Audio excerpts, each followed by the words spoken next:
Hey, what's up, YouTube? This is your boy Ibrahim, aka Palorican Beast 718, and I'm about to take my Wegovy 1.7 milligram,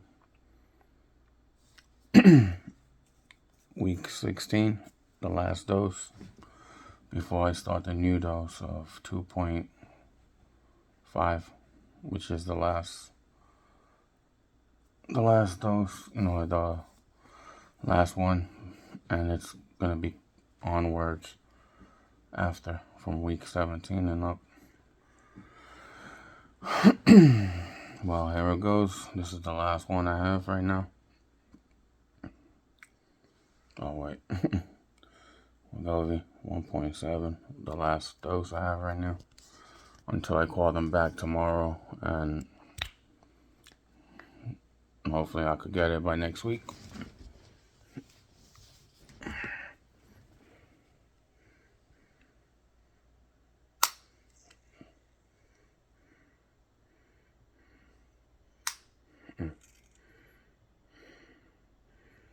There we go.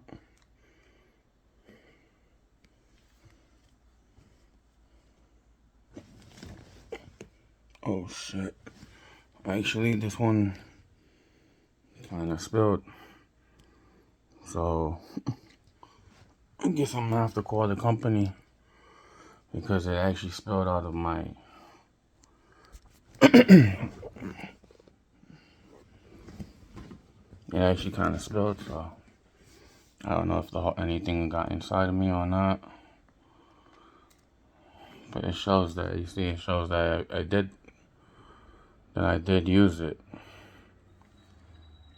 because you heard the clicks. I don't know.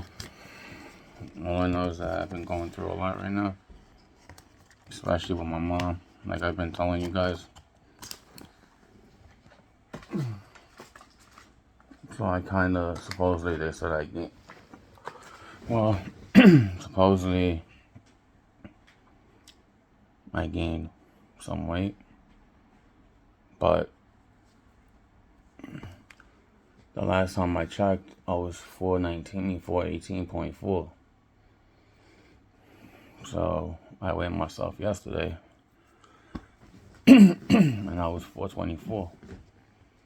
So, but it's kind of funny because it doesn't feel like I'm gaining weight. It feels like I'm actually, losing weight, because I can feel it in my clothes, especially in my pants, like the pants I wear in my jeans. So it feels like I'm losing weight, and I can see my chest coming out more. So I don't see like I'm actually gaining weight, but it is what it is, And I mean, yeah, I probably did gain weight, but not to the point where it feels like it. Because, I'm stressed out right now with my mom being in the hospital. And it's weird because she's never been in the hospital this long.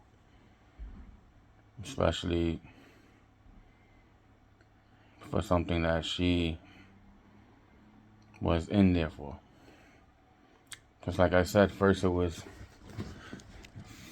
she woke up like she normally would do at 5 in the morning. And she had trouble breathing. So I called the ambulance. They took her to the hospital, and she had some kind of fluid around her heart. That's why it was causing her to have pain in her chest and her back. So they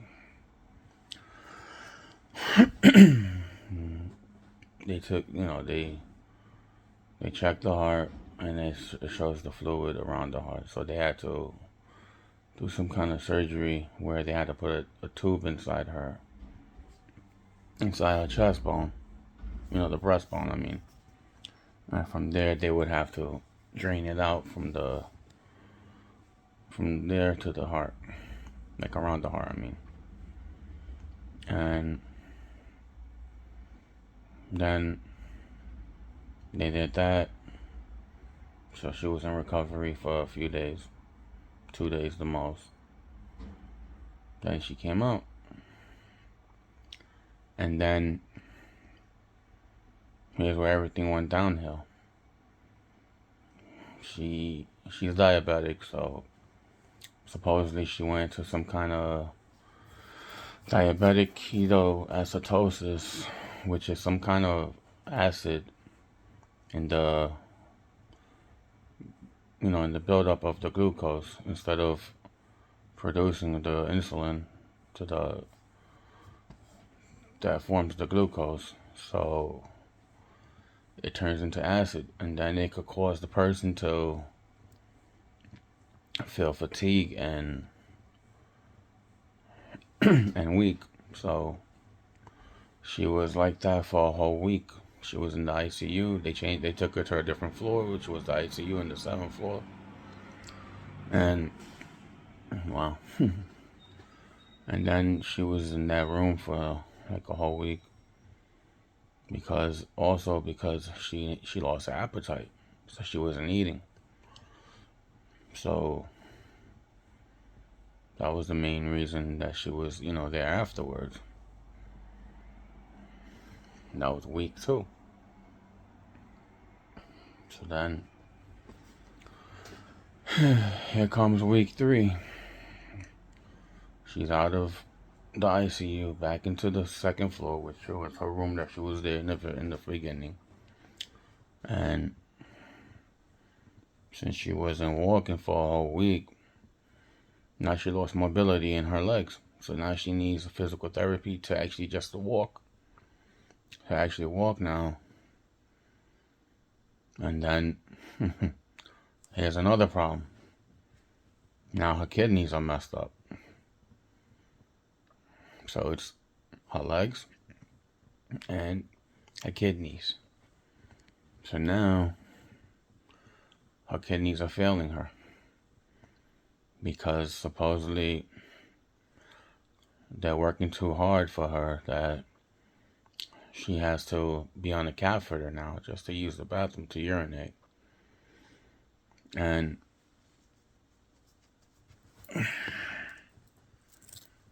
it hurts me a lot, just to see her like that.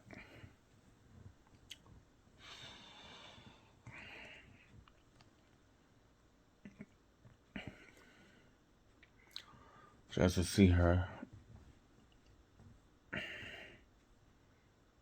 fighting for her life, you can say.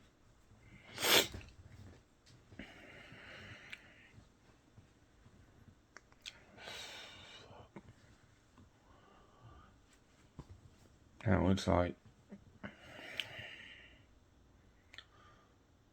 she's fighting for her life because her kidneys are failing.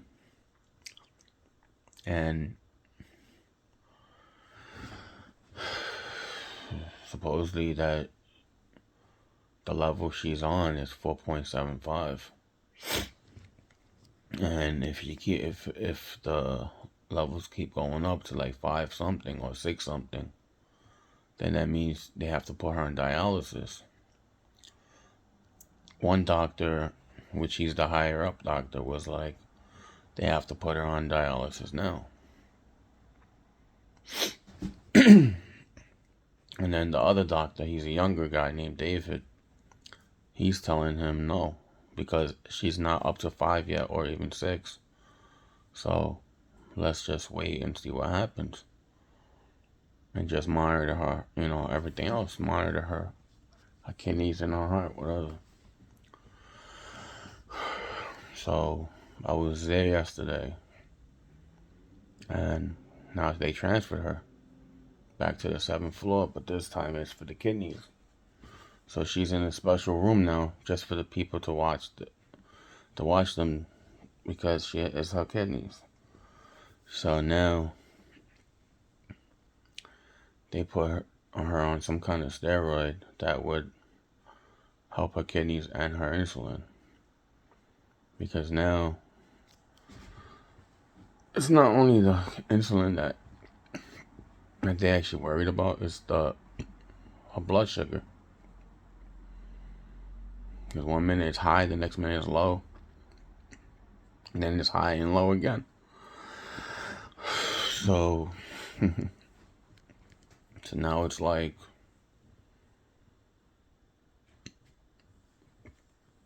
she has to eat no matter what, even if she's not even hungry, because they're worried about her going back into that diabetic ketoacidosis. Because originally she was, diabetic. She was type 2. But now it's like she's type 1. So now it's like it's actually controlling her body instead of her controlling it and fighting it. The insulin is not working, or it's working, but then it goes out of whack. So now it's like, so now it's like almost a month now that she's still in the hospital. And now it's something different now.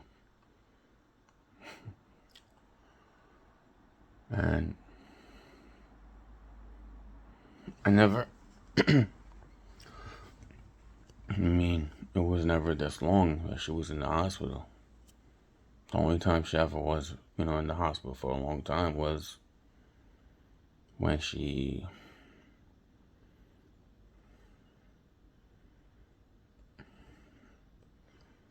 the first time she was in the hospital was because she ruptured her bladder. And they had to shrink the bladder for her. It was either that or put her on or put some kind of bag in her so that she could just go like that normally. And they managed to save the bladder and shrink it so that way she could use the bathroom on her own, but she would have to use it, for a long time. Like right away she would have to go to the bathroom. So it's like they saved it that way, but they shrunk it. So, and then the second time was when she broke her hip. But that was the longest one that she actually was in the hospital for. Because she was in the hospital and then she had to go to physical, rehabilitation center. And that was like a whole month. So she was there for like a whole month. Like 2 or 3 weeks in the hospital and then in the rehab for a whole month. And now this. So now it's like I'm going through so much, and it's harder for me because I'm trying to be strong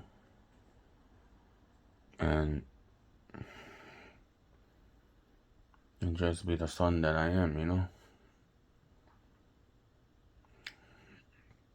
Like for example, when I was fasting during Ramadan, I wasn't really sleeping much. I was just going to see her, then going to break my fast at a restaurant, or I would pick up the food and take it home to eat and break the fast at home, or like I said, in the restaurant. And then there was some days where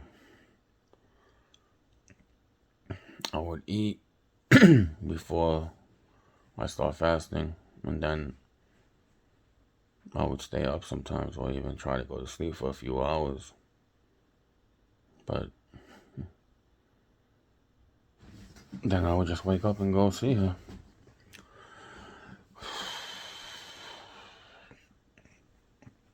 And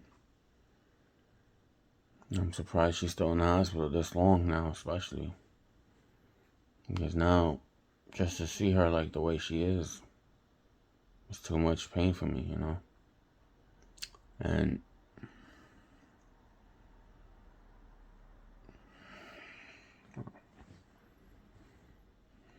I just don't know what to do.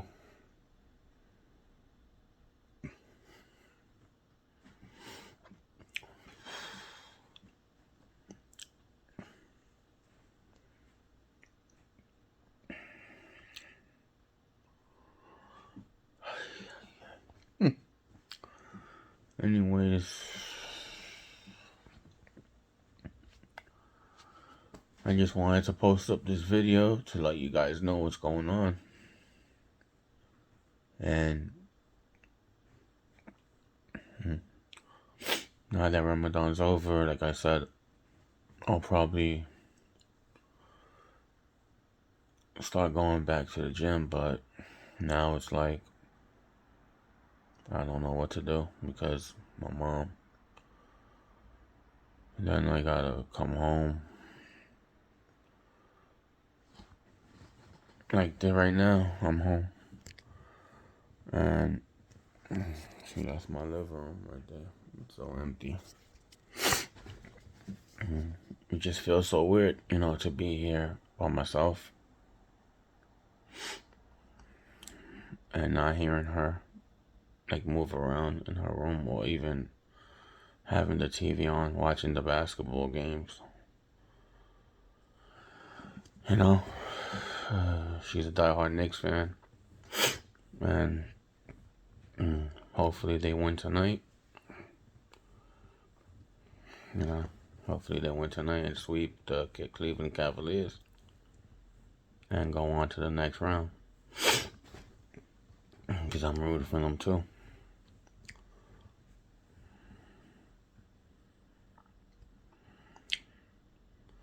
It's funny because she got me into basketball. My dad got me into wrestling. And my uncle, may peace be upon his soul. And also my dad, he may peace be upon his soul as well. Well, my uncle got me into baseball. He was a diehard Mets fan. And I'm a diehard Mets fan now.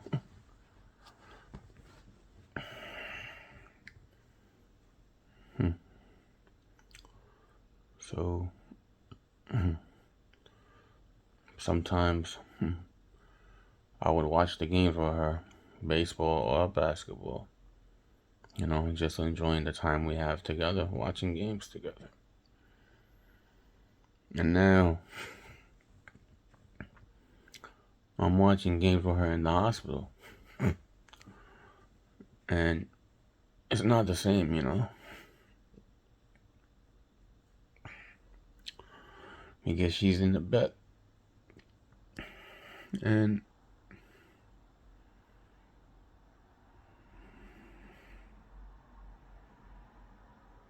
she's not really doing so good.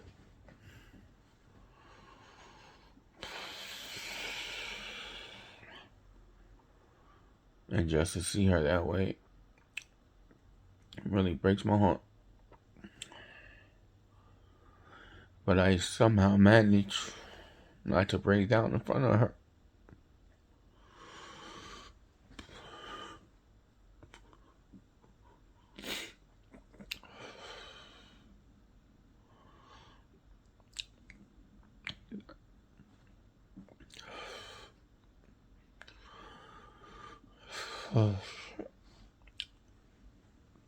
Because I know I gotta be the son that has to be strong and brave.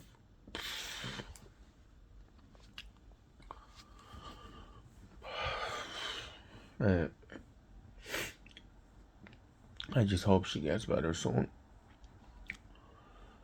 Because there's a chance that if that steroid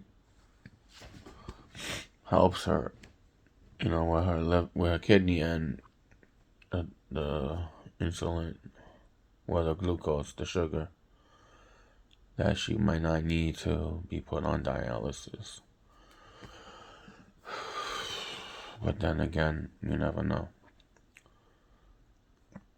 Because the way that doctor is saying that they have to put her on dialysis right away.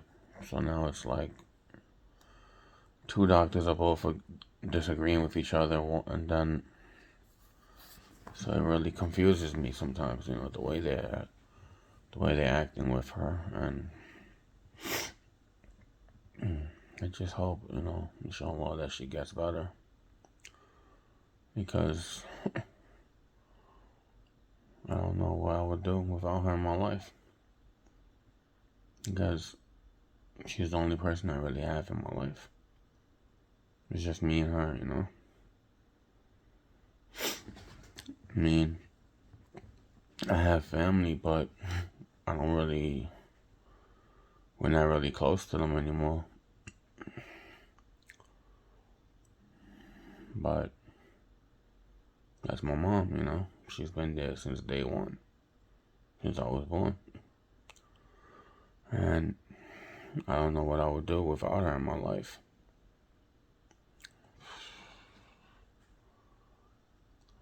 Anyways, peace out.